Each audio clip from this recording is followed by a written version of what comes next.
بسم اللہ الرحمن الرحیم۔ دواخانہ الرحیم عجائبات حکمت، مولا پور تحصیل کبیر والا۔ حکیم حسین امن جویہ فاضل الطب والجراحت، رجسٹرڈ نیشنل کونسل فار طب اسلام آباد۔ بھگندر ناسور فسچولا کا نادر علاج۔ بھگندر بواسیر کی طرح کا ایک مرض ہے، لیکن یہ بواسیر سے زیادہ اذیت ناک ہے۔ یہ بواسیر کی طرح مقد کے باہر مسہ محکہ جائے پاخانہ پر ہوتا ہے۔ اس مسے سے زرد رنگ کا مواد یا پیپ ملا خون رستا رہتا ہے۔ ہر وقت درد اور جلن کی کیفیت میں متاثرہ مریض مبتلا رہتا ہے۔ متاثرہ مریض کا بیٹھنا حتیٰ کہ لیٹنا تک محال ہو جاتا ہے۔ مزید یہ کہ بواسیر کی دیگر علامات بھی فسچولا کے مریض میں پائی جاتی ہیں۔ یہ 3 طرح کا ہوتا ہے۔ یہ مقد کے باہر اور اس کا متاثرہ حصہ بھی باہر ہوتا ہے اور اندر اس کا کوئی منہ تک نہ ہوتا ہے۔ مسہ اندر تک بھی ہوتا ہے، بعض اوقات اس کا منہ اندر ہوتا ہے اور باہر اس کا منہ وغیرہ بالکل نہیں ہوتا۔ بھگندر کی یہ تیسری قسم سب سے زیادہ خطرناک ہے۔ معالجین حضرات بواسیر سمجھ کر ناسور کے علاج میں غلطی کرتے ہیں، جس کی وجہ سے یہ علاج سے بھی درست نہیں ہوتا۔ بھگندر ناسور فسچولا کے لیے بابائے طب حکیم محمد عبدالرحیم عزیز جویہ کے دواخانہ میں رائج دستور العمل مجرب نسخہ جات اللہ کی مخلوق اور عوام الناس کی بھلائی کے لیے پیش کیے جاتے ہیں۔ مرہم کافور۔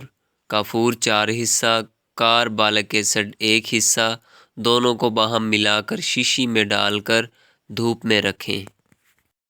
یہ سیال کی شکل اختیار کر جائے گا۔ ناسور بھگندر کی خفیف صورتحال میں مرہم کافور کو استعمال کیا جاتا ہے۔ بھگندر کو ڈیٹول یا ڈیٹول کے صابن سے دھو کر خشک ہونے پر روئی کی بتی بنا کر با احتیاط بھگندر کے اندر رکھ دیں۔ 12 گھنٹے کے بعد نکال دیں۔ ہر 24 گھنٹے کے بعد نئی بتی رکھیں۔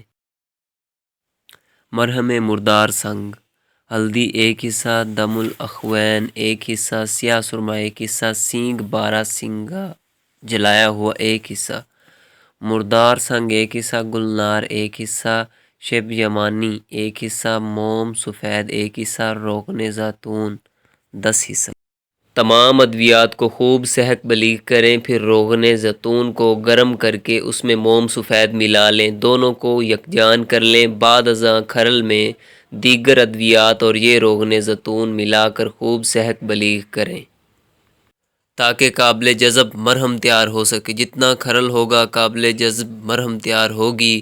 بھگندر ناسور کو ڈیٹول یا ڈیٹول کے صابن سے دھو کر یہ مرہم دن میں 2 بار صبح و شام لگانا ہوگی۔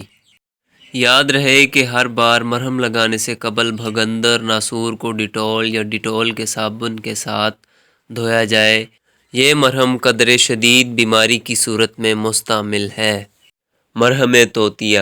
شنگرف مدبر 6 حصہ، سہاگا بریاں 6 حصہ، سفیدہ کاشغری 6 حصہ، رال سفید 6 حصہ، سندور 6 حصہ، نیلا توتیہ نیم بریاں 1.5 حصہ، کمیلا 3 حصہ، زنگار 2 حصہ، روغن کنجد 36 حصہ، موم سفید 12 حصہ۔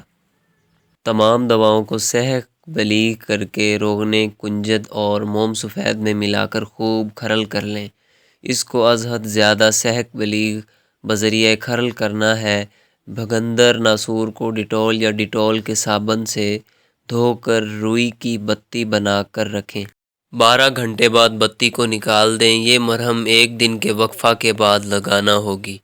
یہ مرہم شدید تر صورت میں استعمال کی جاتی ہے۔ رس کپور مدبر خوراکی۔